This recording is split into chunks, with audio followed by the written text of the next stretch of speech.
Pakikinig natin sa salita ng Panginoon. This is one way to glorify and magnify the name of Jesus sa pamamagitan ng pakikinig. Naginis po ba tayo ng ating mga tenga? Yes. Silipin mo nga yung katabi mo. Yes, yan.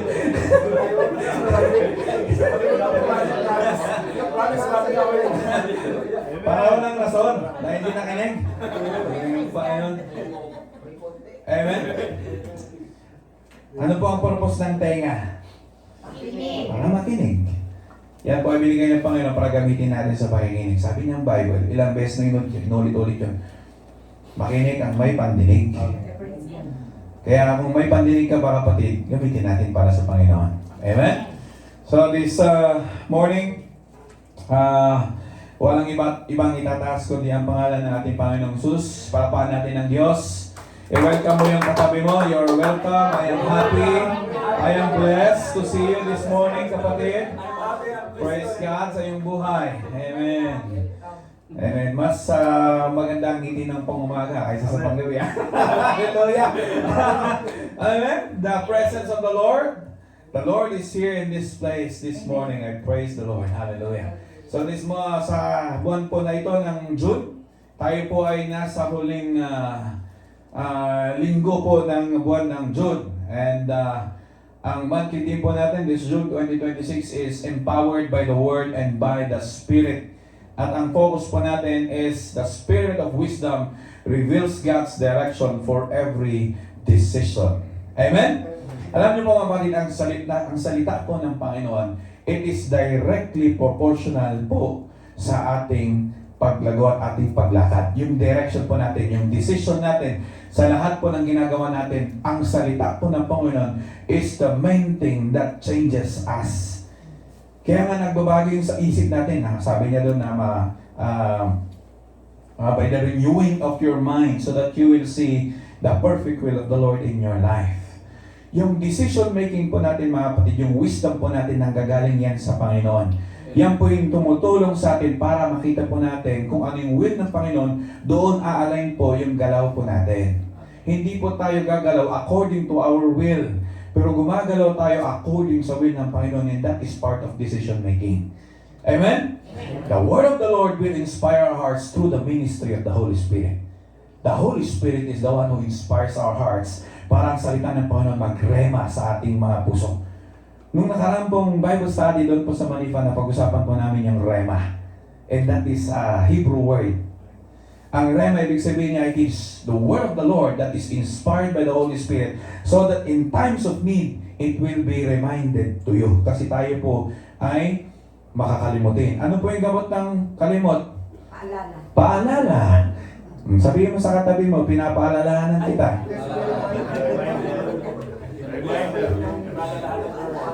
The Lord is here. Kailangan magpaalalahanan tayo dahil nakakalimot na tayo eh. Amen. Amen? So today, gusto ko pong ibahagi ang salita ng Panginoon sa Proverbs chapter 4 verse 20 to 22. Kanta to. The 4 disciplines of a wise life. Sabihin nga natin, the 4 disciplines. The 4 disciplines Of a wise life. Amen.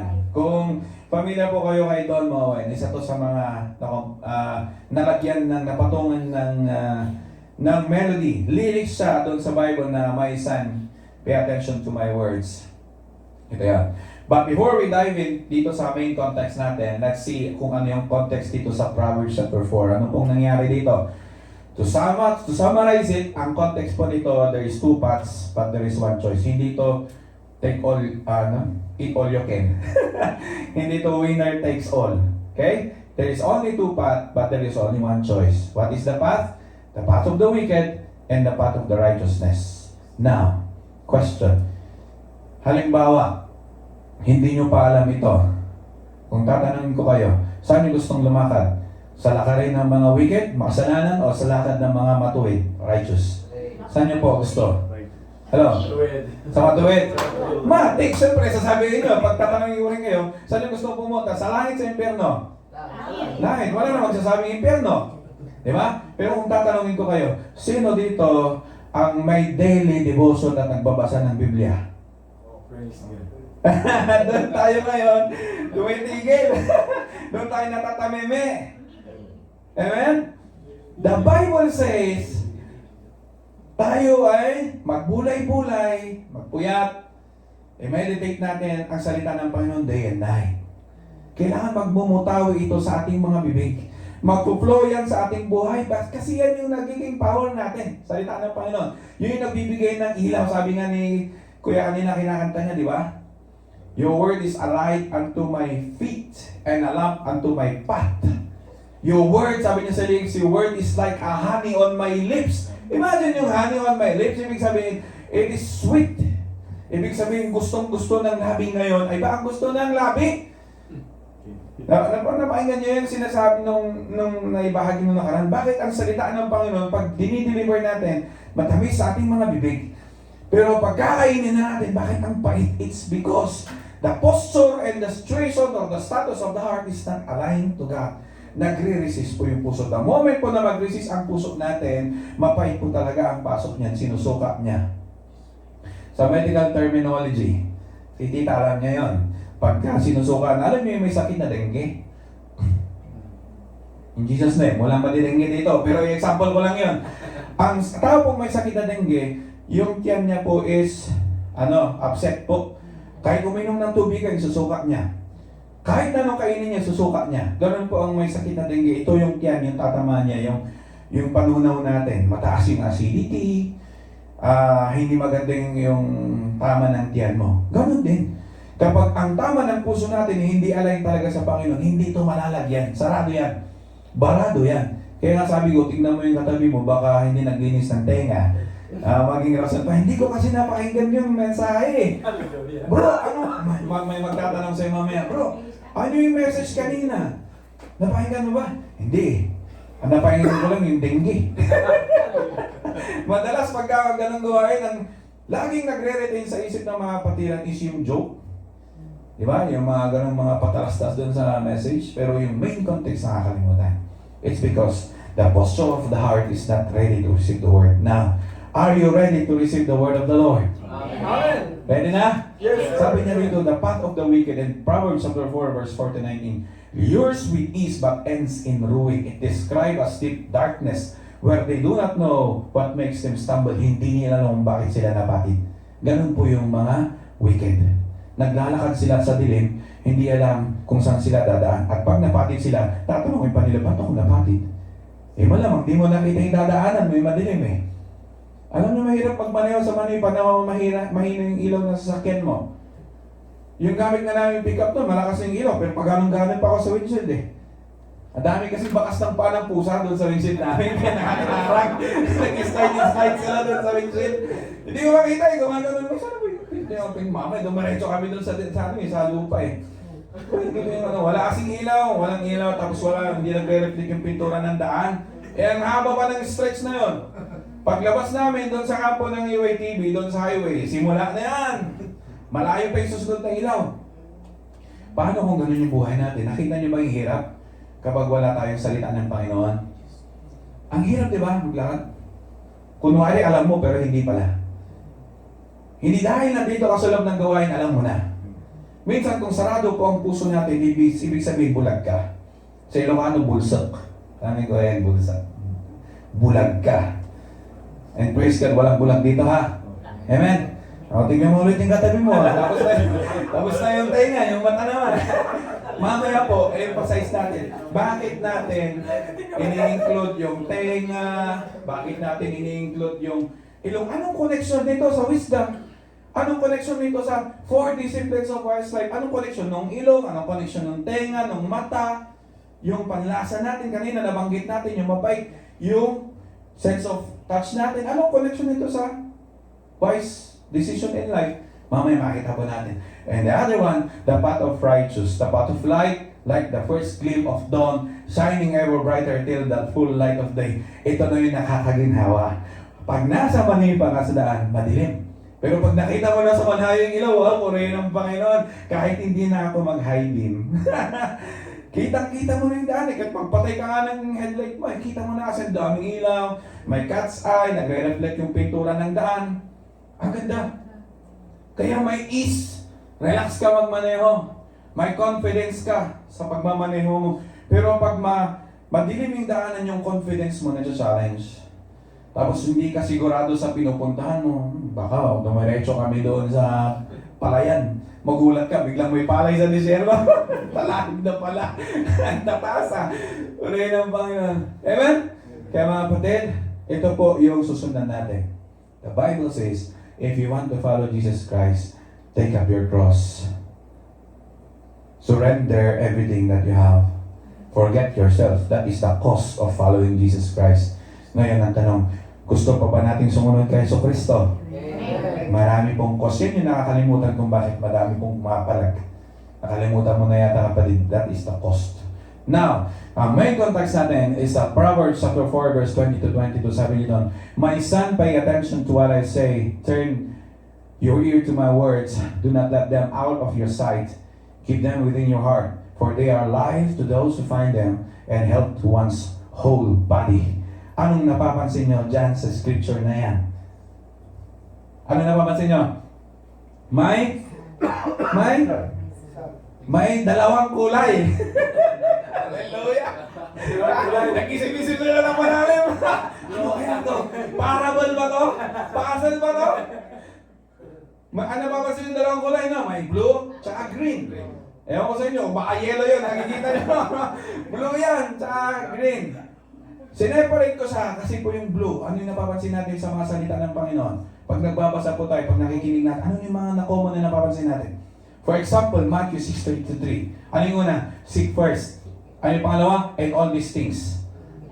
Ano yung napansin natin? Sa Bible po, pag nagbabasa po tayo, there is always a command and there is always a reward. In every command of the Lord, there is always a reward. And take note, command of the Lord is non-negotiable. Sabi mo sa katabi mo, non-negotiable daw. Huwag ka nang umirit. Hindi po tayo pwedeng umirit. Huwag umirit. Kasi salita po yan ng Panginoon. Non-negotiable. Ano yung sabi niya? Ano yung command ng Panginoon? Pay attention to what I say. Turn your ears to my words. Do not let them out of your sight. Keep them within your heart. Dito po natin makikita yung 4 disciplines of a wise life. And this is the reward, for they are life. In John chapter 1 verse 1, in the beginning was the Word, and the Word was with God, and the Word was God. John 1:14, the Word became flesh, and He dwelt among us. Sino yun? Si Jesus Christ, ang salita na naging tao, naging flesh.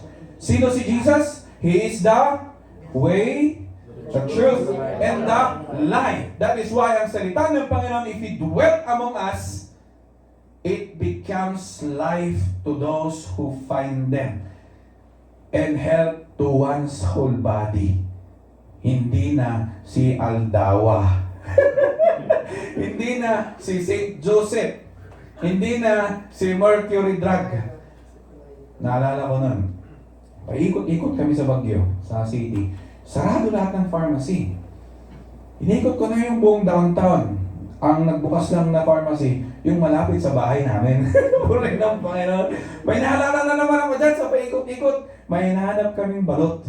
Umikot na kami nung umikot sa downtown ng Baguio. Walang balot. Pero yung balot pala, nadaanan lang namin. Minsan ganun tayo. We are looking in the wrong place of satisfaction. Hinahanap natin sa ibang kaparaanan o ibang lugar yung satisfaction na hinahanap ng ating kaluluwa.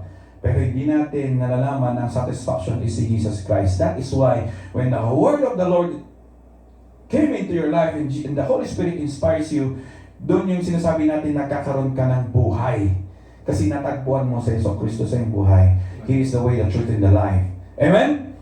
Kaya pagka na-discover natin ito, nung binabasa ko kagabi, inisip ko, siguro tulog na yung mga kasama ko doon sa kwarto. Nagkape na yung mga yan.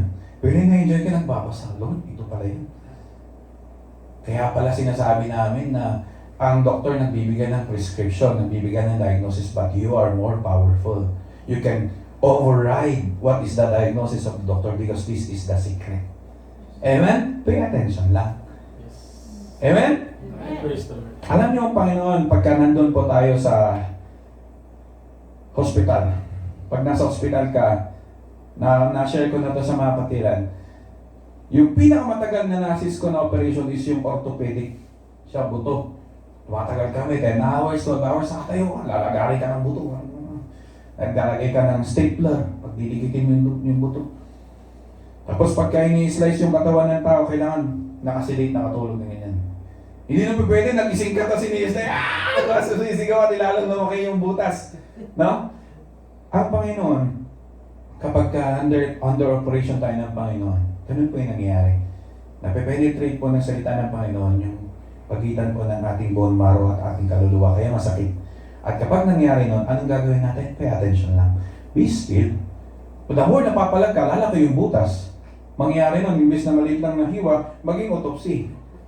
Di, laki na. Sakit na sakit ka na. Hirap na makabalik sa Panginoon. Kaya mga kapatid, this is the secret to a wise life. Pakinggan po natin. Now, ito po yung 4 disciplines na sinasabi natin. Ito yung una. Pay attention to what I say. Turn your ear to my words. Do not cut them out of your sight and keep them within your heart. Amen? Palakpakan po natin ng Panginoon. Tapos na po. Amen. Makikilang to. Ito yung unang discipline. Discipline number 1. The discipline of attention. Sabihin niyo po, the discipline attention. Siguin mo yung katabi mo. Siguin mo. Attention! Proverbs chapter 4, verse 20. Amen. The discipline of attention. Pay attention to what I say. Hebrew word niya is kashab. Ibig sabihin niya, to prick up your ears. Kaya sabi ko kanina, tignan niyo yung tenga ng katabi niyo. Baka may ano yan. Tinga. Tinga sa ngipin yun eh. Tenga. To prick up your ears like a deer sensing a predator in the forest. Alam niyo po yung deer? Yung usa? Ganun po yung alertness ng deer. Pag may nakita siya from a distance, malayo pa lang, may narinig siya naglalakad. Galagang, titigil siya sa ginagawa niya. Titignan niya na yung paligid niya. Kapag may nasense ng danger, alert na yan. Titignan niya kung meron. Pag may parating na hunter, tatakbo na yan. Ganon yung alertness. So ngayon, ang gusto ng Panginoon, makuha niyo yung attention natin. Ang hirap makipag-usap sa tao walang attention sa'yo. Iba yung ginagawa, di ba? Sa amin po mga safety, ako po pag nag-total box ako, kinuha ko muna lahat ng attention ng tao bago ko mag-deliver ng main topic. So sabi ko sa mga tao, brothers, up kasi hebay. Kaya ganun. Kaya hebay, hindi ke? Chop-chop class, breakfast class, power up. Okay, I need all your attention. Stop what you're doing now. I need your full attention. Titigil na silang lahat. I-deliver ka na. Kasi once na nakuha mo yung attention nila, madali mo pong may deliver yung sasabihin mo. Otherwise, magsasaway ka, sasayang ka lang ng laway at power mo, ng lakas mo. Ganun po ang Panginoon sa atin. Gusto ng Panginoon na tayo po magkaroon tayo ng attention sa sinasabi ng Diyos sa atin. Otherwise, alam niyo yung yung binhi na tinapon sa daan, pag dumating yung hangin o kayong ibon, tutukay niya, lilipad na. Pumasok sa kaliwa, lusot sa kanan. Silipin mo yung tenga ng katabi mo, baka diretso yun. Silipin mo, may ilaw ah. May ilaw ah, nakikita ko si Kuya ah. Nakikita ko si ate, lusot pala eh. And the core truth, attention is not casual. Hindi po siya casual. Ano ibig sabihin ng casual hearing? Namimili ka lang ng gusto mong pakinggan. Season lang yung pakikinig mo. May time ng season. Pero ang gusto ng Panginoon, ang hearing natin is high alert. Sabihin niyo high alert. Ibig sabihin, intentional listening. You have the attention to listen to the voice of truth above all else. Amen? You have the intention. Meron po ba tayong intention na makinig? Ayun, isa na naman ang magbabahagi ng salita ng Panginoon. Puro na naman patama yan. Hindi mo alam, talagang natatamaan ka na eh. Kasi salita man ng Panginoon yan. Wala pong excuse. Amen? Intentional listening. Ito po yung klase ng character na gusto ng Panginoon sa kanyang mga anak. My sheep hears my voice. They know my voice and they listen to my voice. May experiment. Kung alam mo, hindi ko alam kung napanood nyo na yun. Short clip lang siya. Paano natin makikita or malalaman na yung sheep kilala niya yung amo niya?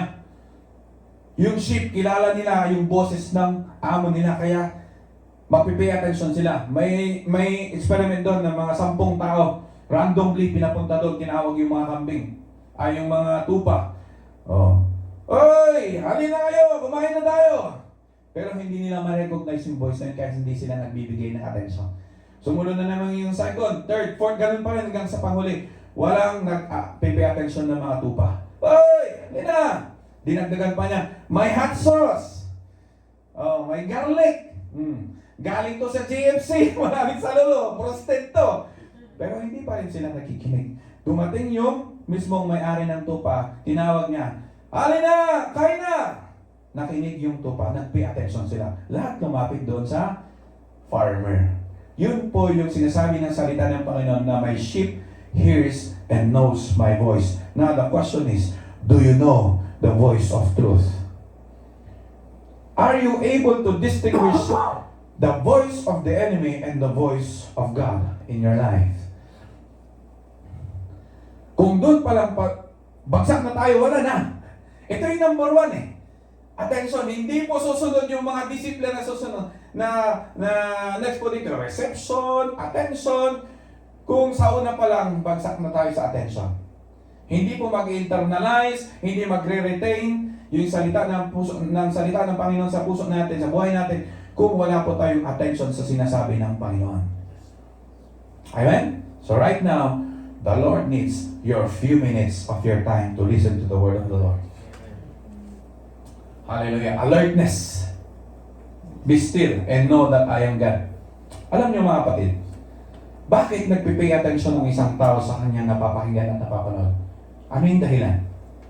It's because yun yung nagbibigay ng interest sa kanya. Kung mahalaga sa kanya, yung pinapanood niya, pinapakinggan niya, ibibigay niya yung attention niya. Pero kung hindi mahalaga sa kanya, hindi niya ibibigay yung attention niya. For example, ako, example ko na lang sa akin. Mahilig po ako sa motor. Mahilig ako sa big bike. Kaya nung nasa Pilipinas ako, pag may naririnig akong dumadaan sa highway namin na yung atensyon ko, napupunta doon. Tapos, kapag nakuha ng atensyon ko, doon ako nakafocus. Yung tenga ko, yung puso ko, bumibilis yung pitik. Nakita nyo? Yung mechanism nun, once na nagbibigay ng interest yung isang bagay sa'yo, yung mata mo, lahat ng senses mo nandoon. Nakuha nyo mga kapatid? Tayong mga tao, we are three parts. Ilang beses na ito na ituro? The body, the soul, and the spirit. Number one is the body. Anong meron po sa katawan natin? Meron tayong five senses. Ano yung five senses natin? Sense of sight, sense of smell, sense of taste, sense of hearing, sense of touch. 1, 2, 3, 4, 5. May na-miss out ako eh. Hinilang ko na.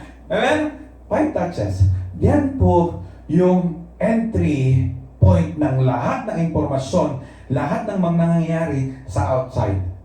Pumapasok po yan sa, ano yung nasa gitna? The body and the soul. Mamaya po, makita natin. Kaya napaka-importante po na itong mata, itong ilong, itong tenga, itong bibig, itong dila natin, yung tenga natin, itong touch, lahat po yan is magamit po para sa Panginoon. Hello!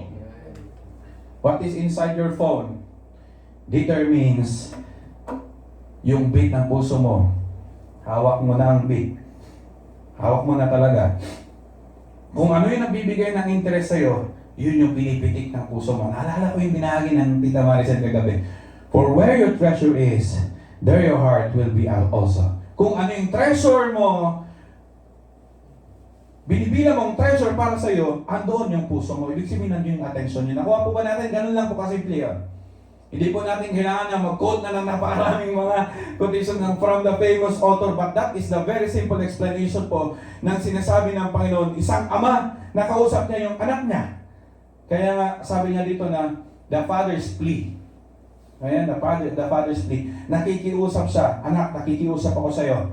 Makinig ka. Pay attention to what I say. Ngayon, ang Panginoon, ang banal na Espiritu na umusap sa atin, listen to what the Lord is going to tell you. Marahil mayroon akong mga sasabihin dito, but I believe that the Holy Spirit has a deeper message for you because the Holy Spirit knows what you are going through at the moment. Hindi ko alam kung anong meron sa inyo mga kapatid sa oras nito, but the Lord knows what is in your heart. Kaya ang mensahe po ng Panginoon, i-aalay nito sa kung anong meron ka ngayon. At yan ang magbibigay sa'yo ng wisdom kung paano mo ito harapin at lalakaran. Amen? Paano natin ang Panginoon? Okay. Now, in Psalms chapter 46 verse 10, be still and know that I am God. Alertness and the intentional in listening. Be still. Relax ka na. May nagtimpla na ng kape. Purihin ang Panginoon. Bakit ito importante? You cannot walk the light path if you listen to darkness. What you tune into determines your direction. Example ko pong music. Ito po yung naging discussion recently. Question. Nararapat ba ang isang musician o worship leader o worshiper o isang mananampalataya, sabihin na lang natin, na makinig ng mga makamundong tugtugin, secular music? And at the same time, nasa panambahan, nagtatas ng kamay, nagpupuri, nag-hallelujah, nagpapalakpak na kami, sumasayaw. Tumutugtog ng instrumento, umawit ng gilid ng worship, nagbaback up, nagko-control. Nararapat ba na ang isang mananampalataya ay makinig ng makamundong tugtugin o awitin? What is the answer? Alam niyo po, nakakagulat. Maraming mananampalataya na nagsabi na pwede. Doon ako nagulat. And some of them are music director. Some of them are music pastor. Kasi sa Pilipinas may mga music pastor eh. Some of them are worshiper, worship leaders, instrumentalists. Kaya doon ako nag-wonder, bakit itong isang musician sa panambahan nakikita ko na tumutugtog ng wordly. Tapos doon sa tugtugan sa stage na pagka papuri na, yung lead guitarist may adlib yan eh. Nagbibigay siya ng solo minsan. Tapos yung sinasolo niya, pinapatay niya doon sa solo ng makamundong tugtugin. Nakita niyo yan? Kaya hindi po pwedeng lumalakad ka sa liwanag pero nakikinig ka sa dilim. Hindi po pwedeng mag-compromise yun. That is why the word of the Lord says, if you want to follow Jesus Christ, take up your cross and deny yourself daily. Lakaran mo yun. Alam niyo po ang music, originally, it was made to glorify and worship the Lord. Originally. Pero po, nung nalaglag po yung mga angels, the fallen angels, doon po nagsimula na na-adulterize ang music. What do I mean by adulterized music? Ang music na yun is, ano yung laman ng music sa mga makamundo? About homosexuality, premarital sex, about pride, about greed, about money, about rage, about bitterness, about betrayal. Nakikita ba natin sa kantang yun si Yeso Cristo? Tapos tayong mga mananampalataya, sana dalawa ang puso ko. Sabi nga sa Bible, hindi pwede. Di ba? Napakasakit, Kuya Eddie. Puri ng Panginoon. Nakamabless ako sa testimony ni Kuya kanina. Kasi sa planta, ganun din ako. Pag nag-renounce ako sa area, kumakanta ako, nag-worship ako sa Panginoon. And yung kinakanta ni Kuya kanina, isa yun sa favorite ko kinakanta dun sa daan. May Ilocano version pa nga yun eh. And habang kinakanta ko, bakit tumutulo? Hindi pa naman kami naka-dark class. Eh, puna. Cindy, what happened? Dust coming. Dust coming. Kaya yun yung nagbibigay ng lakas. Alam niyo yung influensya ng musika sa buhay ng isang tao, malaki eh. Kasi ang music po, it's like a vector. Alam niyo yung vector? Dengue na naman. Sige, balik tayo sa dengue. Sino yung nagdadala ng dengue? Yung kapitbahay na may alagang lamok. Yung lamok ang nagdadala ng dengue. Tapos ipapasok sa'yo yung dugo, di ba? Nasinipsip niya sa kapitbahay. Kaya dinala niya eh. Tapos na-transfer sa'yo yung virus na yun. Dengue. Ang musika po is vector yan. Yan po yung pumapasok sa ating tenga. Oh, pasok na naman si tenga. Tingnan mo na naman yung katabi mo. Baka parang honey na yan na may tumutulog. Amen? Hallelujah, amen? Kaya nagagamit po yung tenga natin sa mga bagay na kapre ng Panginoon. May gamit pala yung tenga ko, Lord. Kahit na ganito yung hugis niya. Sabi nila, pag nakabitin daw na ganyan, mahaba yung buhay. Pag nakadikit, hindi daw. In Jesus' name. But Lord, I believe that this ears is created by you to worship you alone, Lord. makikinig ako sa iyong mga salita at mga kantang papuri. Amen? Kaya hindi po pwedeng mag-compromise. Ito po yun. Practical application, stop scrolling social media when envy hits. Ano yung envy? Alam niyo yung envy? Nainggit ka? O, inggit. Ang inggit talo. Ang inggit talo eh. Close the open scripture, stillness is the posture of attention. Stillness is the posture of attention. Kaya nga nayaling tulad ito sa deer. As the deer panted for... Yung deer, pag may nasa siyang danger, gagawin siya. Titigil talaga siya sa ginagawa niya. Magmamaman siya sa paligid niya pag may darating na danger. Yun yung gusto ng Panginoon. Stillness is the posture of attention. Sabihin na natin, stillness is the posture of attention. O, siguro may katabi mo. Stillness daw. Kape mo lang yan. Praise God, amen? Palakpakan natin ang Panginoon. Ito talaga eh. Ano yung nangyayari sa mundo ngayon na nakakalungkot kasi even mga bata. Di ba? Isang gagamit na sila sa mga karahasan. Dahil sa mga nandito rin. Yung influensya ng social media. Pag nagamit talaga sa hindi tama ito yung magpupulyo sa isip nila. Yung envy na yan, may rage, may betrayal, yun, magiging ano sila, magiging palalo. Yun ang mahirap. Kaya tayong mga mananampalataya, we have to remind ourselves that this is just an instrument ng mundo. Para sa ganon, ma-open tayo sa mga invitasyon ng mundo. But let's use this gadget. Ginagamit natin ito sa pagpapalagan ng salita ng Panginoon to remind our brothers and sisters, even sa pagsusundo, sa gawain ng Panginoon. But sometimes, andito rin yung way ng kaaway para sa ganon tayo ay makorap. In Jesus' name. Amen? So gamitin natin itong mga cellphone natin mga gadgets natin to open scripture. Question! Sino po ang nagbasa ng Bible noong umaga? Gusto niyo pumunta sa langit, ha? Totoo yun! Kapag tatanungin mo, gusto niyo pumunta sa langit, gusto niyo basa ng Bible, bukas na lang. The spirit of procrastination, manana habit, that is a spirit of the devil. Mamaya na. But in Hebrews 11:1, now is faith. Ang pananampalataya ay ngayon na. That's why we need to respond now. Tomorrow, flood is coming in Jesus' name. Panahon ni Noah. Nga pag-sharingan namin ni Kuya ng nakaraan, to flood. Discipline number 2. The discipline of reception. Next. Sabihin natin, the discipline of reception. Discipline of reception. Alright. So once na nakuha ng attention mo, nakapokus ka na. Anak, makinig ka. Nakaganin ka na, nakatingin ka na sa tatay mo. Andun yung attention mo. Susunod ngayon ay reception. Ano meron? Turn your ear to my words. Turn your ear to my words. So, turn is the action. Ito na ngayon yung application. Okay? Action mo na ito. Okay? So, kanina sinabi natin, intentional ha, hindi napipilitan. Intentional. Okay, the context, the child is already being tempted by other voices. Sa Proverbs chapter 1, verse 10 to 19. Kung babasahin po natin yung mga kapatid, yung tao is being attacked by the devil. Madaming mga voices around him. The voice of the devil. Mahina ka, wala kang alam. Cast out ka. Isa kang leper. Alam niyo sa panahon ngayon noon, pag ikaw ay may leprosy, so isigaw yung mga tao kasi tatabi sila eh. Alam niyo isisigaw nila? Unclean. Madumi. Unclean! Sisigaw siya. Kailangan niya sumigaw kasi tatabi yung mga tao. Otherwise, mapapahamak siya.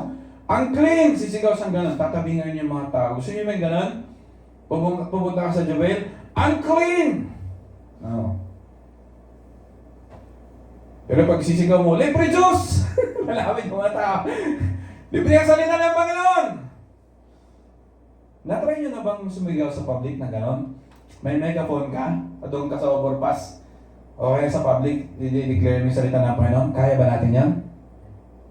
O kaya sa bus, yung mga nagbabahagi ng salita ng Panginoon, OA ba yun sa tingin nyo? Or that is plainly boldness? Huwag lang magbibigay ng sobre.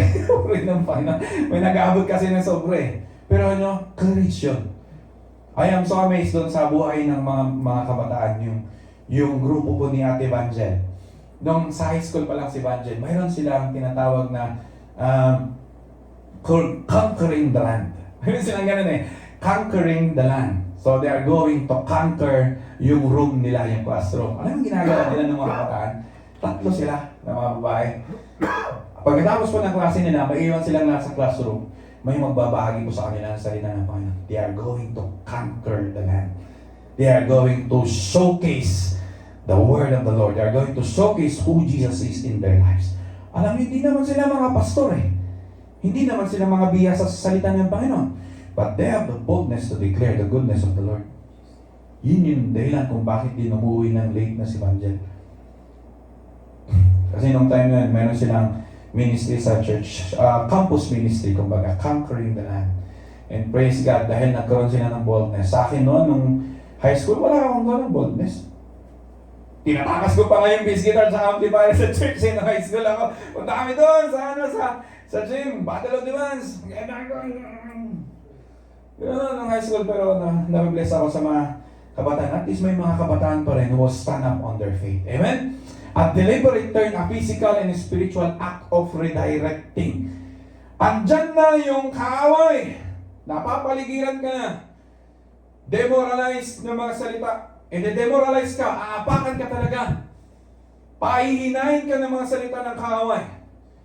But if your attention is on the Lord, kaya nga the Bible says, fix your eyes unto Jesus, the author and the finisher of faith. If your attention is on the Lord, ibig sabihin, gumagalaw po yung pananampalataya. There's a deliberate turn. Alam niyo po yung pagbabago ng isang tao na 180 degrees, ganyan? Hindi yung lot ha, iba yung lot. Iba yun. Yung mananampalat na yung tao na binago ng Panginoon, naglalakad ka sa path of darkness. Narinig mo ang boses ng Panginoon through sa paggamit ng Panginoon sa kanyang mga lingkod. Mga mananampalataya na nagbabahagi ng salita ng Panginoon. Napakinggan, nag-respond. Hindi lahat nagre-respond. Pero pag may nag-respond, 180 degrees, haharap sa Panginoon. Tatalikuran niya ngayon ang nakaraan. Yun po yung sinasabi natin na deliberate turn. Deliberately. Redirecting. Physically and spiritually, you are redirected to the Lord. Gusto po ba natin yung gano'n? Now, if there are things in your life that pulls you away from the Lord, that pulls your turning and your attention from the Lord, those are leeches. Alam niyo leeches? Linta ba yun? O, linta! Yan po yung nagdi-drain sa spiritual life natin. Napakarami, and I believe the Holy Spirit will convict you. Because I don't know what is in your life right now. But the Holy Spirit is telling me right now that He is convicting the church, and the church must respond right now. Huwag po nating hantayin na dumating ang flood. Example lang po yan. Alam niyo yung procrastination, the spirit of manana habit, in Jesus' name. Hindi po ganun ang tinuro ng Panginoon, but the Lord teaches us to respond right now. Yung mga tao sa panahon ni Noah, they were laughing and demoralizing the family of Noah and even Noah himself. Nagbabahagi siya ng salita ng Panginoon, ba't ka, mga baliw na kayo? Pamilya ng baliw. Hindi pa nga umampun eh. Gumagawa pa kayo ng barko sa tuktok pa ng bundok. Dry land. Nagbabahagi si Noah, magsisi na kayo. Bumalik kayo sa Diyos. Manampalataya kayo sa Diyos. Iwanan niyo na yan. Pero mga tao tumatawa. Yung iba, quiz, bukas na lang. Tsaka na lang. Procrastination yun. Talo tayo sa gawain. Maglingkod tayo sa Panginoon. Gagamitin ka ng Panginoon bukas.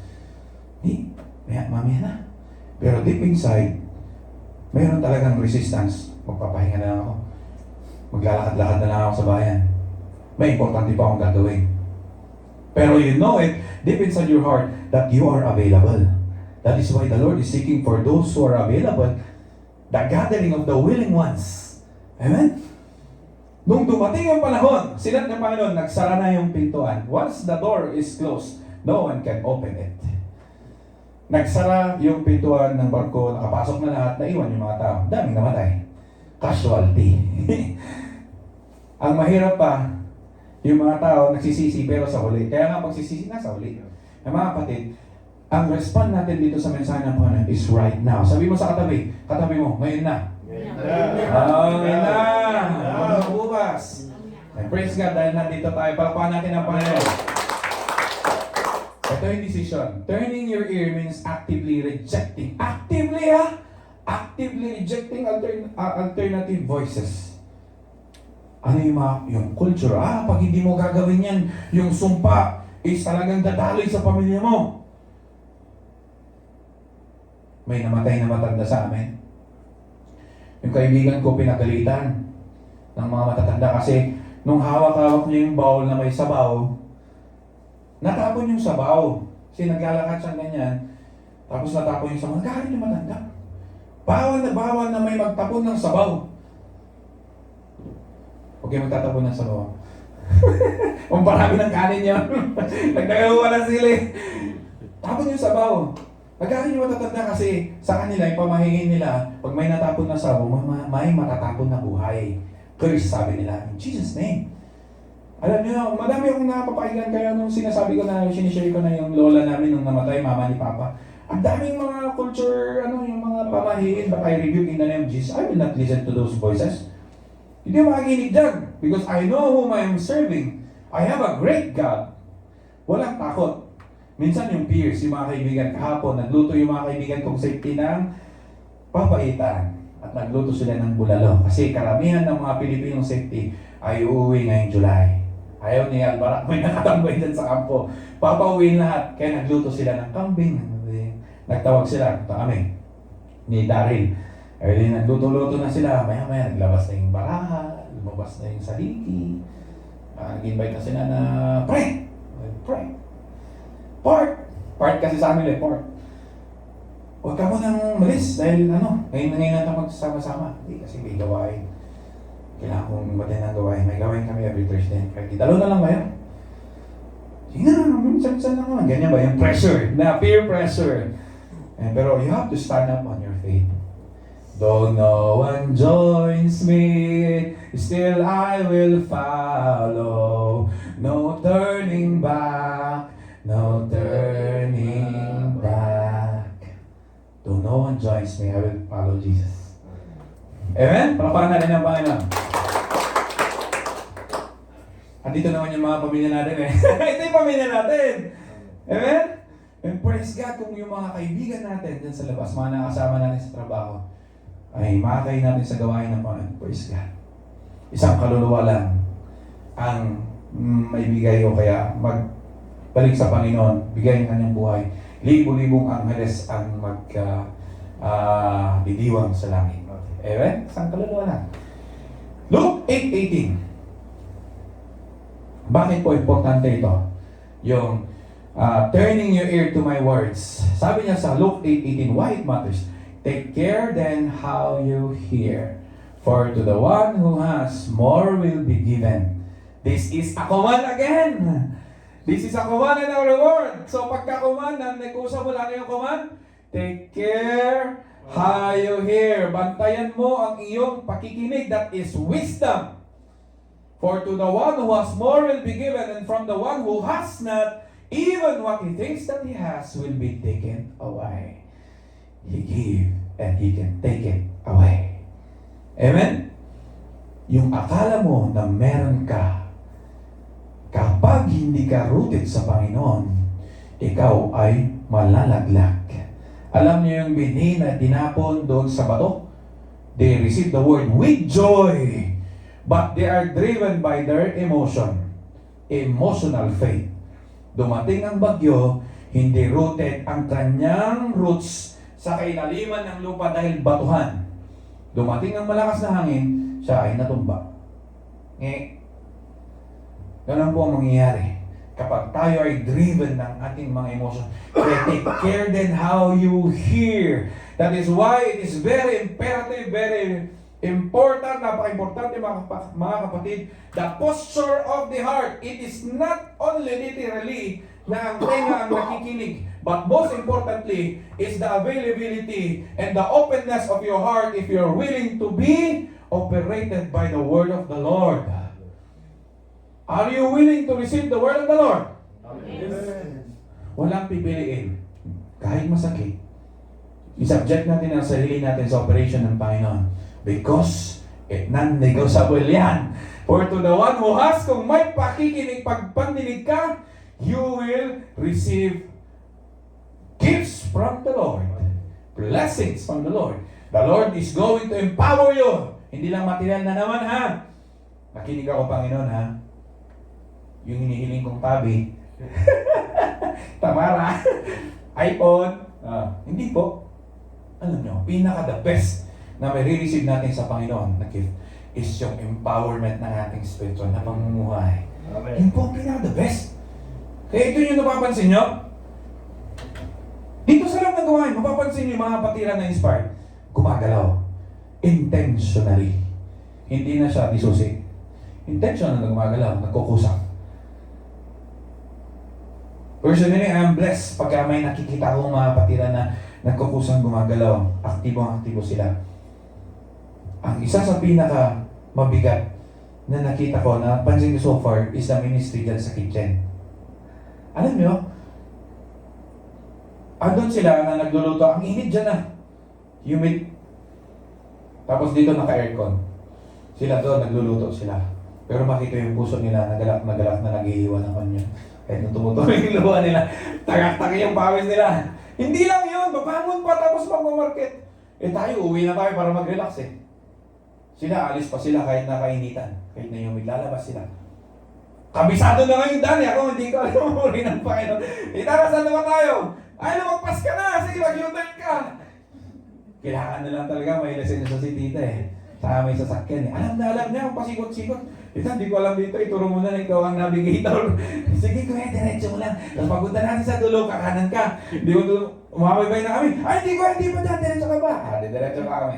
Tapos kakanan ka na. Ako nga no, dito ka na. Di ba? Alam ko dito. Hindi na. Kabisado niya. Nakaka-bless. May mga kapatiran tayong aging dumarating dito. Pagkatapos ng trabaho, kuya, papasundo ako 6:30.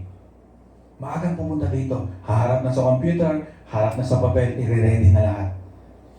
Ngayon lang tayo nagkaroon ng masipag na admin. Sa totoo lang ngayon. Ngayon na nagkaroon. Nakaka-bless. Nakita yung mga kapatiran natin, galing pa ng Manifa. Sabi ko, ay, ganito pala yung hirap ng pagpunta sa Manifa. Kalahati ng daan ng babaybayin mo, walang ilaw. Tapos yung driver mo, babagong ganon, pasuray-suray, pa sa kaliwa, sa kanan. Puti, maluwag yung daan. May mga kapatid tayo, nagmumotor.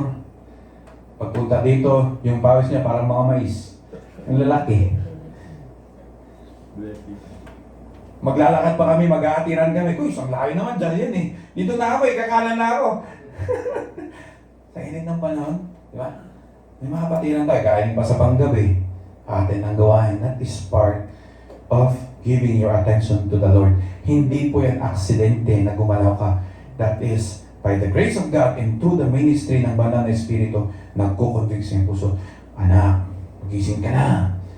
Mag-ready ka na. Dadalo ka na ng gawain. Yung attention mo na ngayon, nandun ka. Ngayon, ito na ngayon, yung reception mo. Nandito ka. Nakinig ka eh. Kaya, may action. You train. Ibig sabihin, kung nakahiga ka, bumangon ka. Amen? Rineject mo yung alternative voices na sinasabi sa'yo, mas masarap humiga. Mas masarap yung humiga habang nanonood ng YouTube. Tapos pupunta ka pa ng Bacala, bibili ka ng Hopia Dice. Yung Hopia Dice. Gusto ko yung binibili ito sa Bacala namin. Naglalabas kami ni Darren. Bili tayo ng Hopia. Mauubusan tayo ng Hopia Dice. Laging nauubos yan eh. Yan yung high, yung pinakamataas ang sale.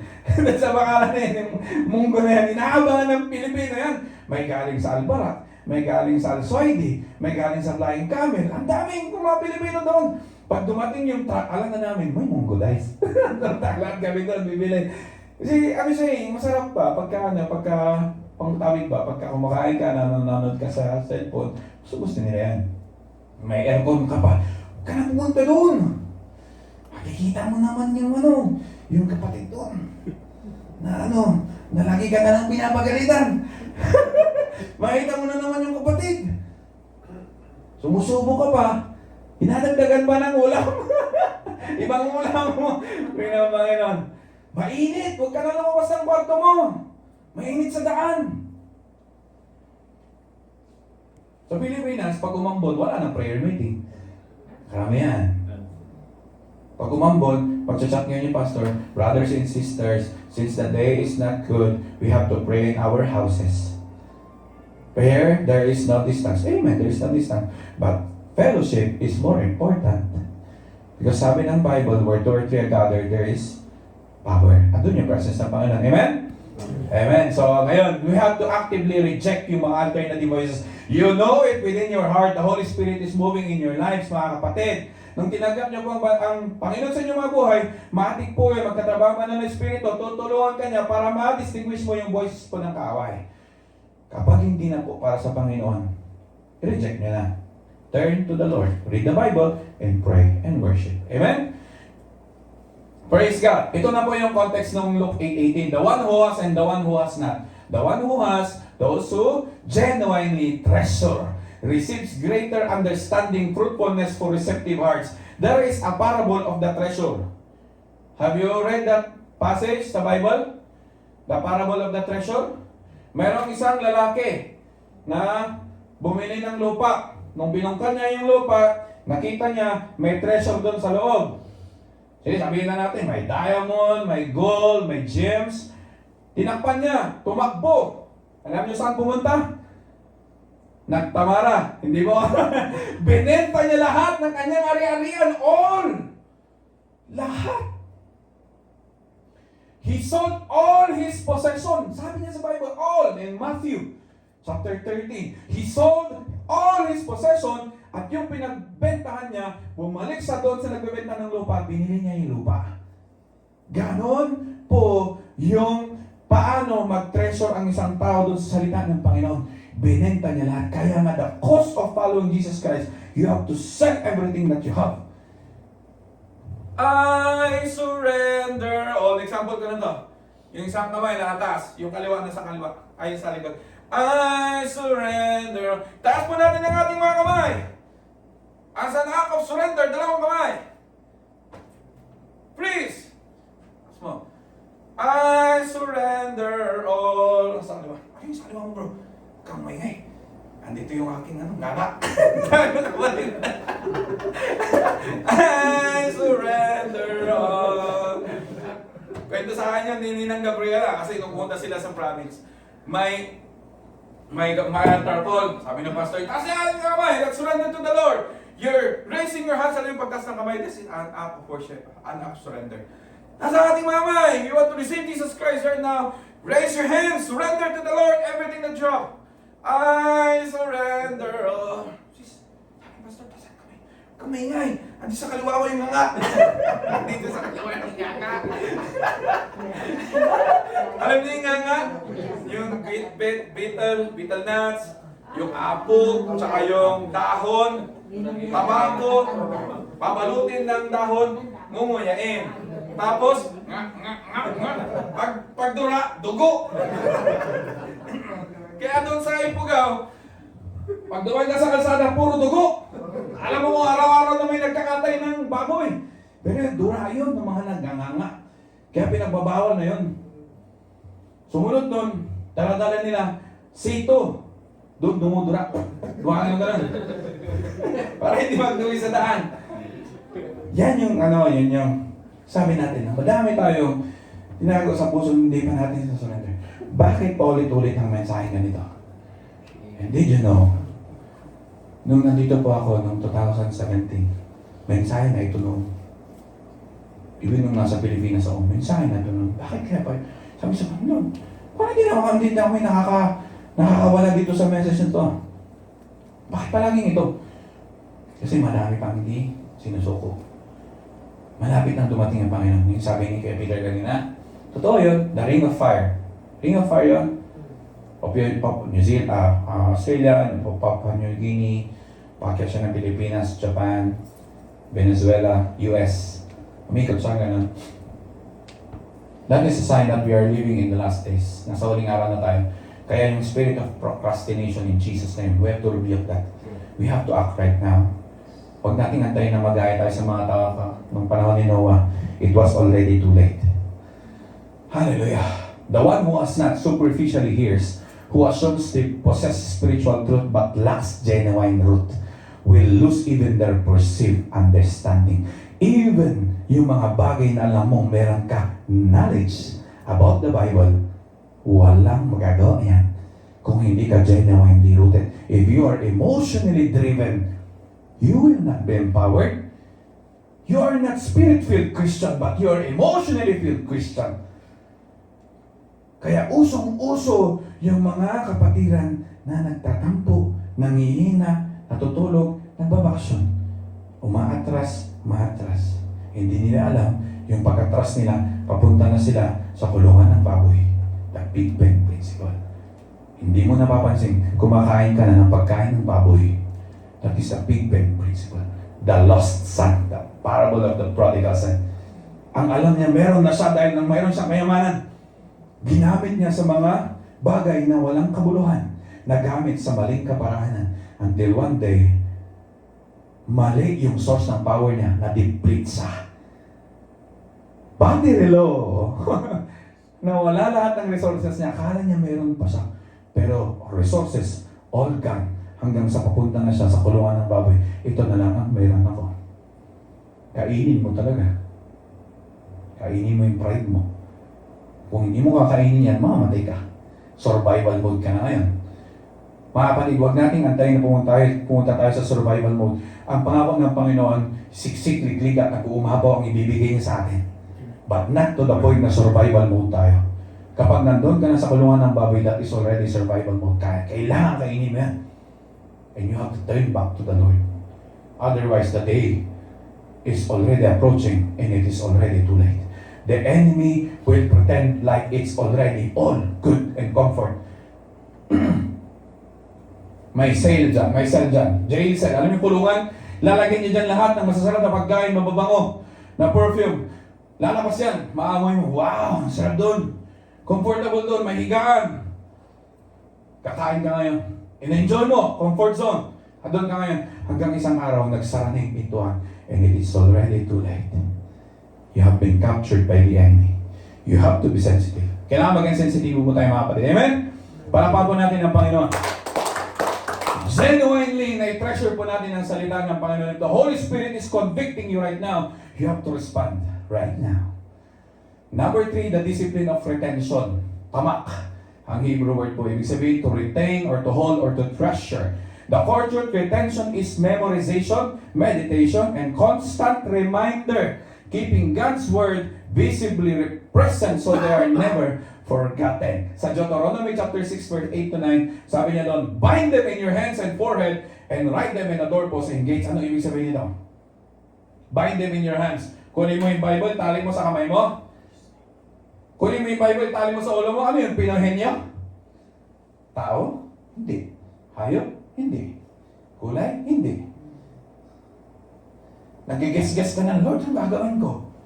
Ganito? Ay, hindi. Hindi siguro. Ganito kaya, Lord? Ay, hindi. Pupunta ba ako sa gawain? Hindi na lang siguro. Hindi, pupunta ako. Hindi na lang. Hindi ka sigurado. Ibig sabihin ng mga kapatid, bind them in your hands and your forehead. Yung hands natin, this is our tool every day in whatever we do. Yung kamay natin, sa pagluluto, sa pagmamaneho, sa pagigitara, sa paghawak ng mic, sa paghawak ng mop.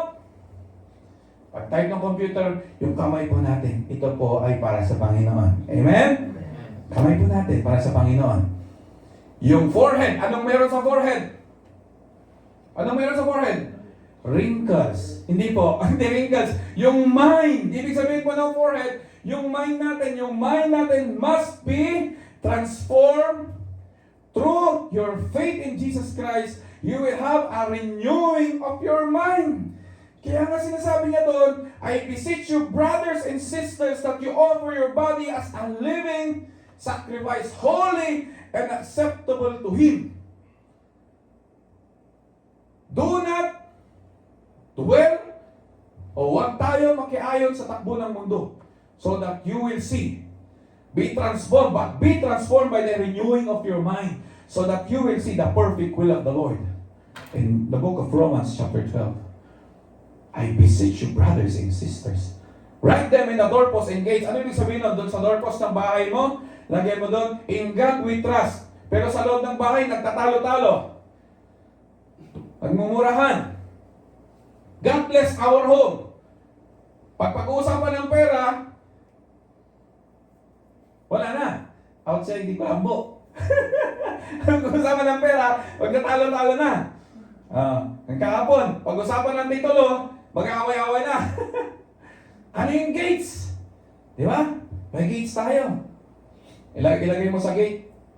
In God we trust. Maglalagay ka pa ng Bible verse. Pero yung nakikita sa loob, nagiinuman, nagsisigarilyo, nagmumurahan. Ang ibig sabihin po ng doorpost sa bahay natin yung pintuan, mga kapatid, that is how we manage our family. Inside our families, does the name of Jesus Christ uphold it? Or does the name of Jesus Christ heard inside the house? Na ipapamuhay ba ikaw bilang isang mananampalataya, kung ikaw lang ang mananampalataya sa inyong tahanan, kaya mo bang ibahagi ang salita ng Panginoon sa kapamilya mong hindi pa mananampalataya? Sa mga kapatiran nating umuwi ng Pilipinas. Bakit? Some lang naman. Pag umuwi ng Pilipinas, hindi kayang hindi kayang ibahagi kung sino si Jesucristo na nagbago sa buhay mo dito sa bansang ito. Bakit pag uwi ng Pilipinas, nakikiayon ka na sa takbo ng mundo? Kaya pagbalik ng Saudi Arabia, dry na dry. They want a fellowship. Yung gates natin, ibig sabihin yung outside yan. Paano ba tayo namumuhay bilang isang mananampalataya sa labas? Paano po tayo makisama sa ibang hindi mananampalataya? Ipapakita ba natin sa kanila tayo ang asin at ilaw sa mundong ito?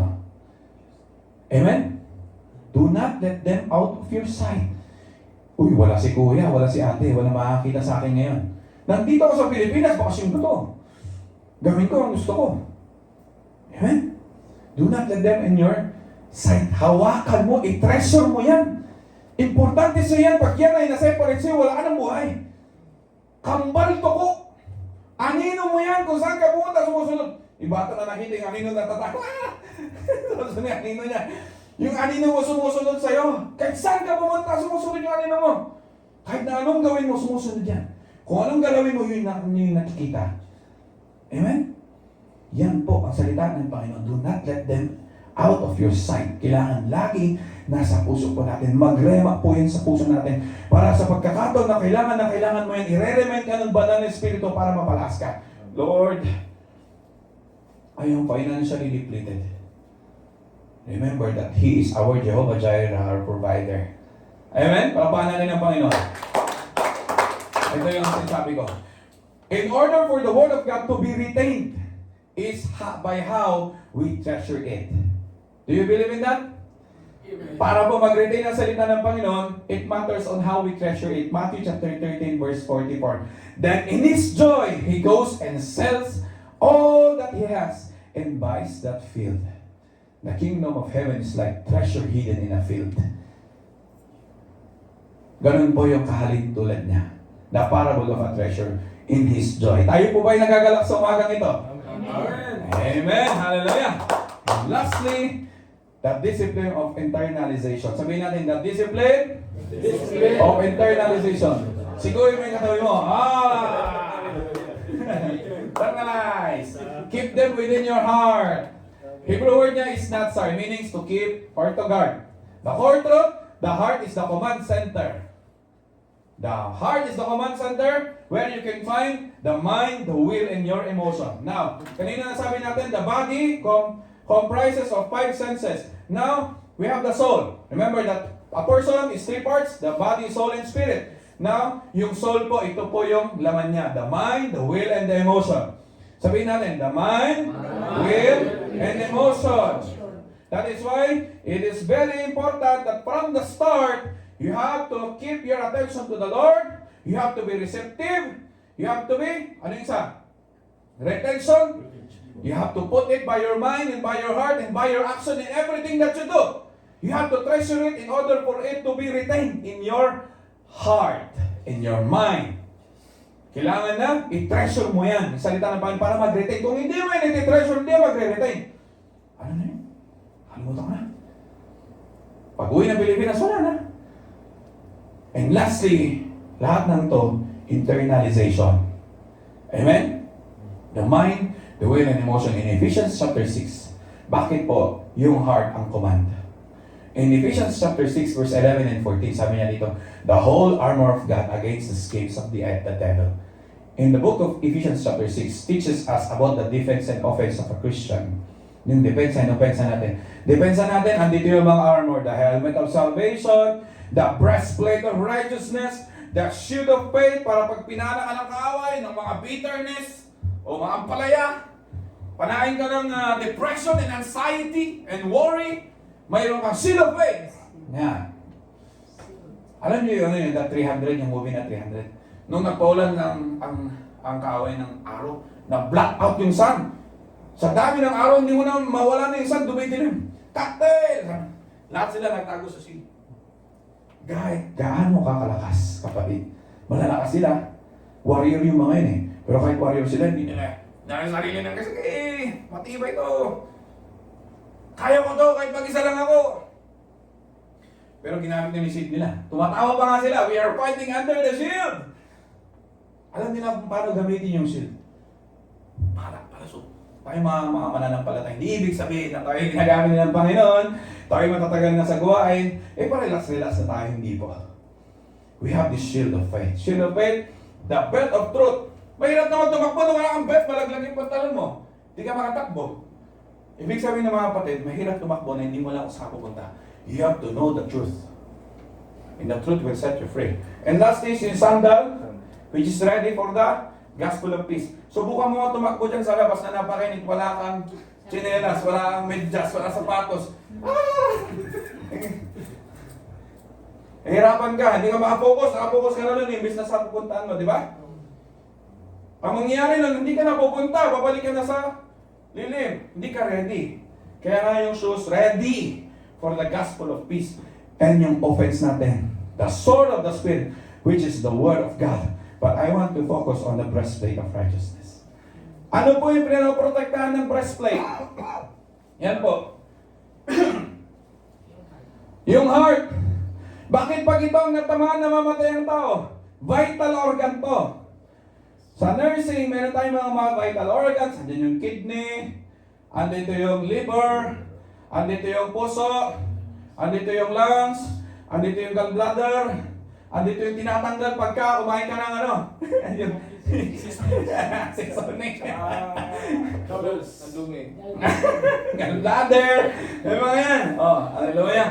Kaya po yung breastplate of righteousness, yung torso natin, upper torso, neck down to waist, yung pinoprotektahan niya kahit sa likod. Kasi pag yan po inatamaan ng kaaway, big blow yan sa'yo. Vital organ ang natatamaan, kaya ka malakas manghina. Imagine yun.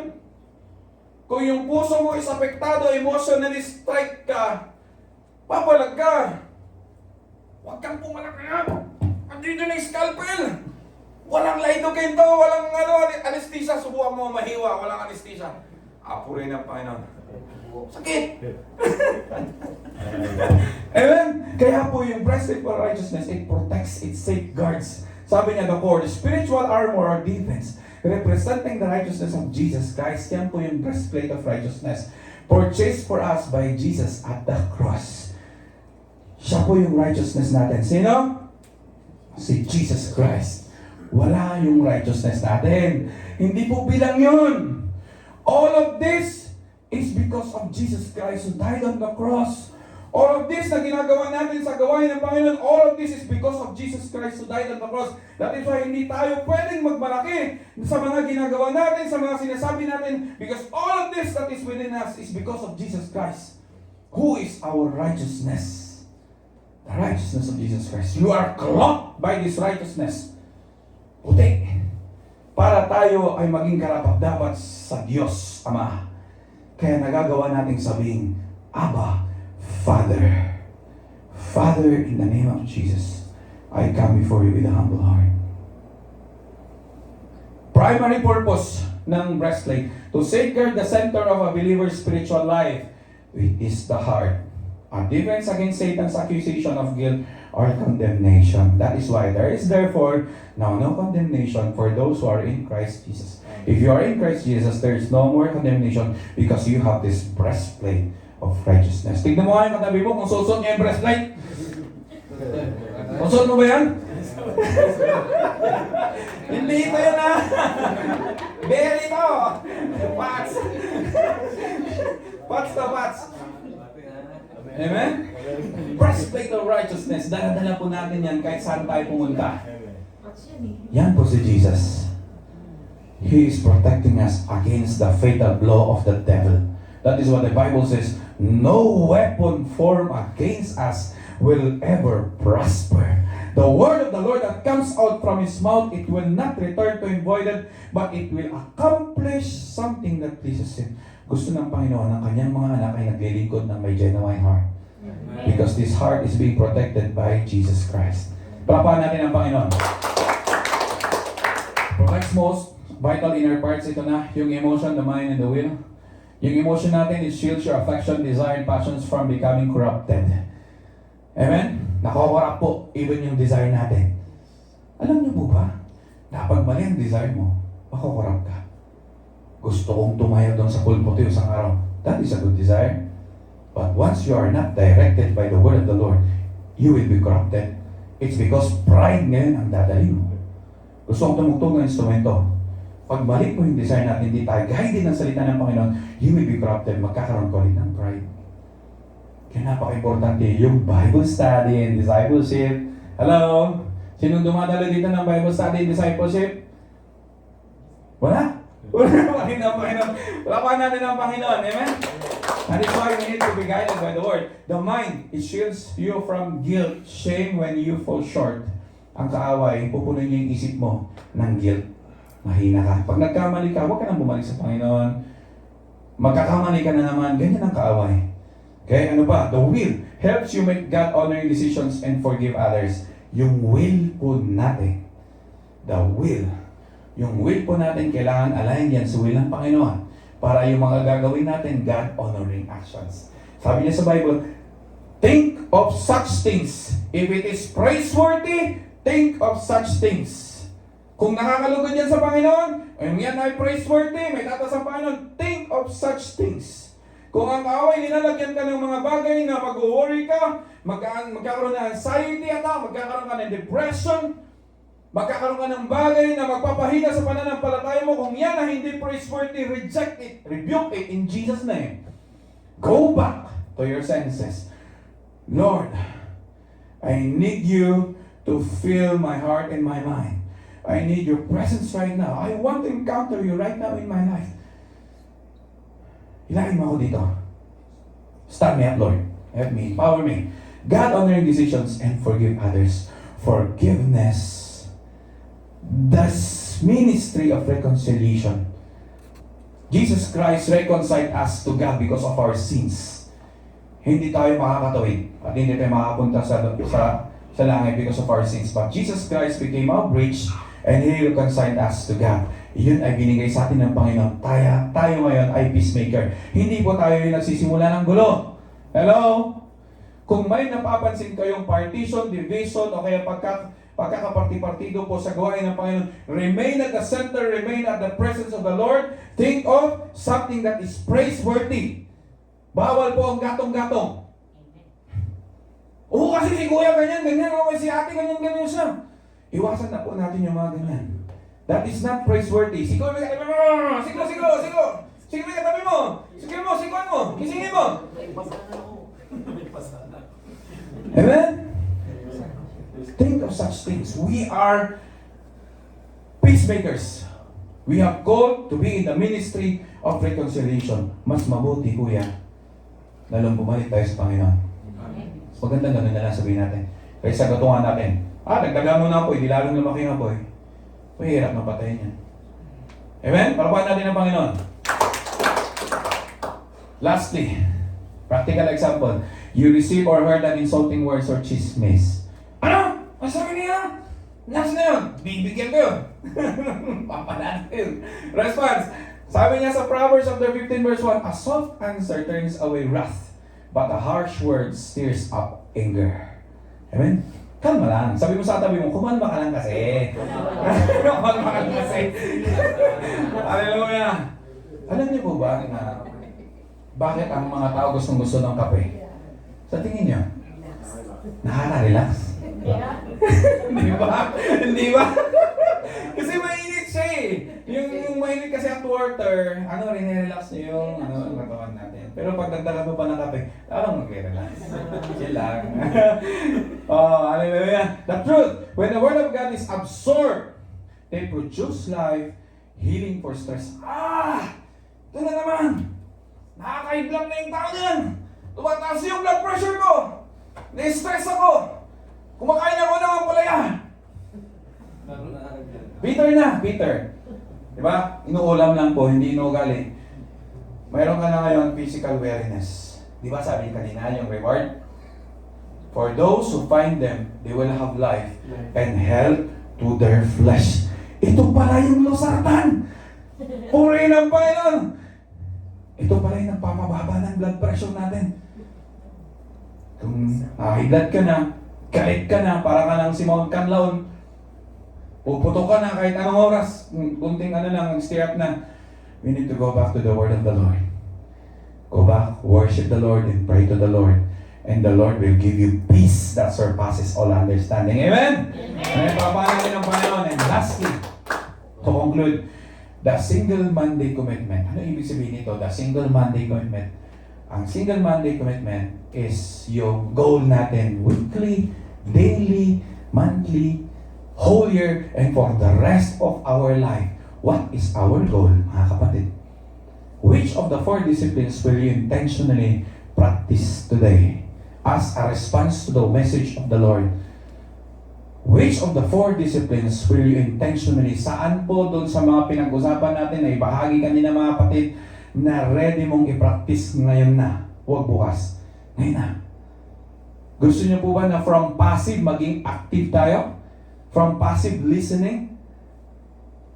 Namimili ka lang gusto mong pakinggan? Or you want to be actively discipled by the Lord? You want to actively participate in the discipline that the Lord is giving it to the church? Gusto po ba natin mga kapatid? Papa natin ang Panginoon. If the Holy Spirit is convicting you right now, now is the time to respond to this message. Lord, I want to be actively disciplined by you. I want my hearing to be attentive to you. I want your words to be planted deep inside my hearts. And I want it, Father, these words to be retained in my mind. And gusto ko, Panginoon, na ma-absorb ito or ma-internalize. Mga kapatid, para ang salita ng Panginoon ay magrema sa ating mga buhay, kailangan pong ma-apply sa ating araw-araw na pamumuhay.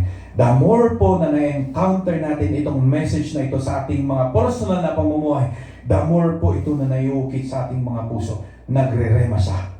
Hindi mo iyan makakalimutan kahit na anong mangyari pa sa mundo. Hindi mo yan makakalimutan kasi nagrema na yun sa iyong puso. Dumaan ka man sa mga pagsubok sa iyong buhay, dumating man ang mga pagpapala ng Panginoon, you will still remain in the presence of the Lord. That is what Rema talks about. And that is one way para sa ganun magkaroon tayo ng wisdom dito sa mundo. The wise decision, the wise life is driven by the word of the Lord. If you are close to Jesus Christ, you will have a wise life. But if you are away from Jesus Christ, you will have a miserable life. Gusto ba natin magkaroon tayo ng wise life?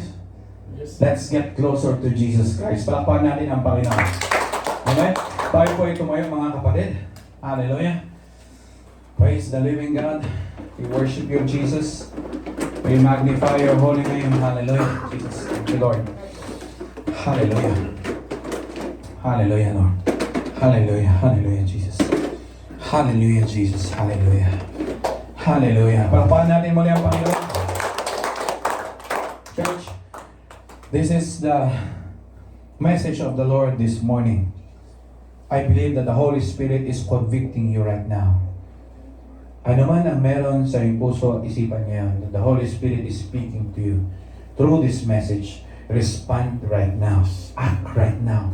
Because the days are becoming evil. And the day of the Lord is already approaching. Nandito na po tayo sa mga huling araw. Kaya todo bigay na natin, ibigay lahat sa Panginoon. Amen. Hallelujah. Maaari po bang itaas natin ang ating mga kamay as an act of surrender to the Lord? Hallelujah. Praise the name of Jesus. Praise the name of Jesus. Hallelujah. We glorify and we magnify your holy name, Jesus, for you are high and lifted up. You are high and lifted up in the heavens, Jesus. Oh, we glorify your holy name, O Lord. For you are the King of kings and the Lord of lords. You are the name above all name, Jesus. Lord, gusto po namin lumakad sa mundong ito na may wisdom, Panginoon. Drive us by your word. Inspire us by your Holy Spirit. Empower this church, O Lord. Let your words, Father God, mag-flow sa aming mga buhay. Allow us, Father God, to treasure your words. Empower us, give us the joy in our hearts, Jesus. Na i-treasure ang mga salita mo, Panginoon. Na para bang hindi kami mabubuhay kung wala ito sa amin, O Diyos. Lord, I pray for this church, O Lord. As they lift their hands to you, O King of kings and the Lord of lords. The name above all name. As we lift up our hands to you, Jesus. Lord, open the gates of heaven and you're going to pour it out sa buhay ng bawat kapatiran, Panginoon. You know the hearts of your children, Panginoon. Alam mo ang nasa puso't isipan nila sa oras na ito. Kung may mga bagay sa buhay pa nila na hindi nila kayang bitawan, Panginoon. Kung may mga decision sila sa buhay nila na hindi pa nila alam kung ano ang gagawin nila, paano nila lalakarin, I pray in the power of the Holy Spirit to move in their lives at this moment in Jesus' name. I pray by the power of the Holy Spirit to convict them, give them wisdom and understanding, Panginoon, that they will not learn, they will not yearn, or they will not go by their own knowledge, pero lalapit sila sa iyo, Panginoon. Dalangin ko sa oras na ito, Panginoon. Bigyan mo sila, Panginoon, ng pusong mapagpakumbaba. Para sa ganun, ready sila to be attentive every day, 24/7 of their lives. And I believe at this time, Father God, you are preparing this church for a greater things, Father. Hallelujah. You are preparing this church for a greater mission, for a greater task in Jesus' name. Magsisimula, Panginoon, sa buhay namin at sa pamilyang solid na ito, Panginoon. The mission and the task, hallelujah, will be inspired by us by your Holy Spirit. And this task, Father God, will be delivered sa aming mga pamilya, Panginoon. Magiging asin at ilaw kami, Panginoon, sa aming mga pamilya. Magiging asin at ilaw kami, Panginoon, sa aming mga katrabaho, mga kaibigan namin. Para lumakad kami dito sa mundo na punong-puno ng wisdom mo, Diyos. It is not by our wise wisdom or knowledge, but it is you alone, Jesus, who is our wisdom. It is your word, O Lord, that inspires our heart, Father, to seek you and to get closer to you. Maraming salamat, Panginoon, dahil hindi ka bingi at hindi ka bulag. At nakikita mo, Panginoon, kung anong sitwasyon o anong man ang posture ng puso namin sa oras na ito. Kung may mga puso dito, Panginoon, na hindi align sa iyo, Panginoon, nagdadalawang isip pa, hindi pa sigurado, tulungan mo ang kapatid na ito. I pray in the name of Jesus. They are going to receive it right now. Your presence will fill their lives at this time. In Jesus' name I declare. Let your holy presence flow in their lives at this time. They will encounter your joy. They will encounter your peace. And they're going to encounter your love in their lives. Lalakad sila dito sa mundong ito na punong-puno ng wisdom mo, Diyos. Magiging victorious ang mga anak mo, Panginoon. Hallelujah. We are going to conquer this land. We are going to showcase who you are in our lives. In Jesus' name. Tinawag mo kami, Panginoon, na nakaposition na kami into victory. Hindi kami position into defeat. But we are positioned into victory. You have given us the defense and our offense. And sigurado, Panginoon, na mananagumpay ang panambahan na ito, ang pamilyang ito, Panginoon. Thank you, Lord. Maraming salamat. It is by your grace and by your mercy na kami po ay nakatayo sa oras na ito. Thank you and we praise you. Lord, lahat ng ito na aming napakinggan sa oras na ito, siniselyohan na namin sa pamamagitan ng dugo mo, Panginoon, at ang kamay mo na makapangyarihan. And no weapon formed against us will ever prosper. The enemy will not be victorious in Jesus' name, because he has been defeated 2,000 years ago. Jesus' name. It is already done. Sinabi mo na sa cross, it is already finished. Kaya kami ngayon, Lord, enjoy namin ang pananagumpay mo sa aming mga buhay. Maraming salamat, Diyos. Pinupuri ka namin at itinataas sa oras na ito. Ito ang aming samot dalangin na may pagpapakumbaba. In Jesus' name. Amen. Palapakan natin ang Panginoon. Amen. Hallelujah. Palakpakan natin si Lord. By the grace of the Lord. Empowered by the Holy Spirit, ang mensahe ng Diyos sa atin. It is a command for us. It is non-negotiable. Ano?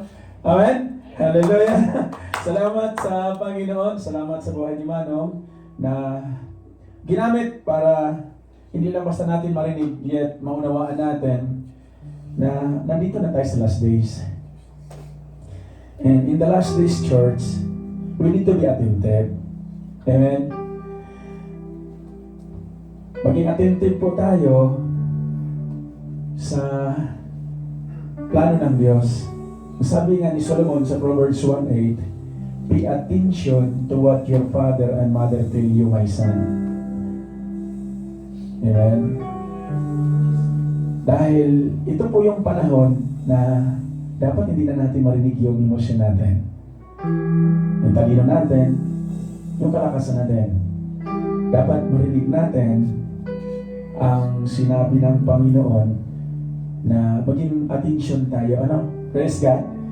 Masarap pong maging attention, mga kapatid. Hallelujah. Pag maging attention po tayo, yung puso po natin, vigilant. Vigilante siya ba? And hindi siya basta-basta tumitibok doon sa mga falsehood. I-avoid niya yung mga hindi katotohanan. Kaya dapat yung mga mata natin directed forward sa ating Panginoon. Ano? Amen? And we need to keep the path of our feet na clear po yung ilalakaran natin, mga kapatid. Paano po ang puso natin na maging vigilant? We need to hear the word of God sa ating mga labi, mula sa ating mga puso. Out of the abundance of heart, mouth speaks. Amen. Yung wisdom na binigay ng Diyos sa bawat isa sa atin. Ngayong umaga, maraming gagawin si Lord sa mga buhay natin. Ready po ba? Amen. Hallelujah. If you are wise, you will keep quiet. Sabi nga ng Proverbs 10:19, the more we talk or the more you talk, the more likely you are to sin. If you are wise, you will keep quiet and meditate the very word of the Lord. At ito po yung gagawin natin ngayong umaga. Magpapasalamat po tayo. Itiklip natin yung pananagumpay natin. Hallelujah. Ayuan natin yung posisyon ng pananagumpay, yung posisyon ng victory na pinagtrabahuan ng Lord 2,000 years ago. Lakaran natin. Amen. Huwag natin hayaan na si Satan ay magkaroon ng foothold and stronghold sa mga posisyon na binigay na ng Diyos sa atin. Ito na yan eh. Amen? Ito na yan. Kaya nga, pagka maalala ninyo yung sinabi ni Solomon sa Proverbs 17:22, a merry heart, pagmasayahing puso, that's good. Gumagawa ng mabuti. But a dry spirit, yung spirito na tuyo, mga kapatid, it will dry like a bones. Samahan niyo ako sa panalangin. Siyuhan natin. Our Abba Father, hallelujah. Ikaw ang aming Jehovah, ang aming Almighty God, the King of Kings and the Lord of Lords. Sa mga oras ito, Panginoon, samahan mo kami, tulungan mo kami na madala namin ang lahat ng mensahe mo. Wala kami pipiliin, Panginoon. Dahil ito ang mabuti, ito ang nakakalugod, ito ang nakakainimay sa aming mga pananampalataya sa iyo, Panginoong Hesus. Apart from you, Lord, hindi namin kaya. Pero pag ikaw ang umupo sa altar ng aming mga puso, it will be guarded by your love, by your grace. Mananagumpay kami, Panginoong Hesus. Kaya sa mga oras na to, empower this church with your words. Open the eyes of the heart of your people today that they may encounter you face to face. They may encounter the all-truth, all-knowing God na walang pinipili, ngunit ang Diyos na meron kami ay tapat na nangako. Ngayong tanghali, Panginoong Isus, samahan mo kami sa aming paghiwalay. Lord, sinyuhan mo ng iyong banal na dugo ang mensahe mo sa aming kalagitnaan. Na ang wisdom na to hindi maagaw ni naman, Panginoon, lalo na o Diyos sa gawa ng kaaway. But then today, Lord, we will proclaim and declare the goodness. Will follow and surely follow in our lives, Lord, in Jesus' name. Ngayong gabi, ngayon, Panginoon, samahan mo kami sa aming paglalakbay. Sa pag-depart namin sa sanctuary kong ito, bibit-bitin namin ang kayamanan na binuksan mo sa bawat isa sa amin. Allow your Holy Spirit, Lord, to empower us. Hallelujah, to materialize your words, your wisdom, na aming narinig, Panginoon. Lord, empower the life of Kuya Preston, Panginoon. Share his life with your precious blood, Lord. Ang mensahe na nilagak mo sa kanyang buhay at pagkatao. Maraming salamat, Panginoon, na siya ang itinalaga mong tumayo sa kalagitnaan namin. For us to be reminded, for us to be recalled, the original calling na galing sa inyo, Panginoon. Na ito kami, ang posisyon namin, at ang aming pananagumpay ay sa kamay mo, Panginoon Jesus. Lord, maraming salamat sa mga manggagawa, sa mga kapatid na naglaan ng kanilang mahalagang oras. They offer their strength, they offer their comfort zone, Lord, na piliin ka na mapiliship ang bawang isa. Lord, maraming salamat dahil naranasan namin, niyakap mo kami, kinakausap mo kami, tinuturuan mo kami, Panginoon. Ito yung buhay na sinabi mo sa iyong salita. Buhay na kasyasiya at masagana. Hallelujah. Kaya sa mga oras na ito, Panginoon, sama-sama naming sinuhan na may pananampalataya. Greater things are yet to come sa church na ito, Panginoon. I declare by faith ang solid, Lord. It will grow more in spiritual, Panginoon. Hallelujah. And it will overflow mula sa aming mga buhay hanggang sa aming mga mahal sa buhay, ang aming mga pamilya. Gamitin mo ang mga kapatid kong ito, Panginoon. Gamitin mo ang iyong mga lingkod na magiging mouthpiece mo, Panginoon, na sa mga huling araw, we will proclaim your goodness. We will proclaim your will sa kalagitnaan ng mga wilderness, Panginoon.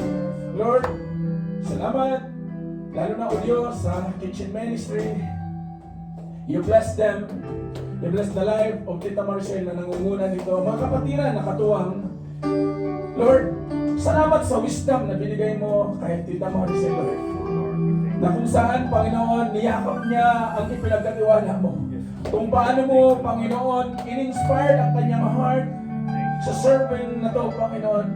Ito yung panalangin ko sa lahat ng kapatiran ng Solim, that they may embrace, Lord, the ministry that you trusted to them. Lord, samahan mo kami sa natitirang oras sa araw na to sa aking fellowship. And Lord, I extend this prayer sa pasasalamat sa pagdating na safety ni Kuya Brian and Kuya Alfred, Lord Jesus. Lord, maraming salamat. Dahil maraming sila, may testimony sila, Panginoon. Sa aming palagitan, makikita namin ang kabutihan mo at kapangyarihan. Amen. Purihin ka, O Diyos, Lord. This is my declaration of the church, for I know the plan I have for your church. This is the declaration of the Lord. Plans to prosper you, plans to give you hope and the future. Amen. Go, proclaim the gospel. And you will be empowered by the Holy Spirit. Allow Him to work within you, mga kapatid. Hallelujah. Taas nyo yung inyong mga kamay. For the Lord set forth on you today. He is investing in you a power, a declaration. Allow the fire of faith will overflow to you. In the name of the Father, in the name of the Son, and the Holy Spirit, this we pray in Jesus' name. Amen.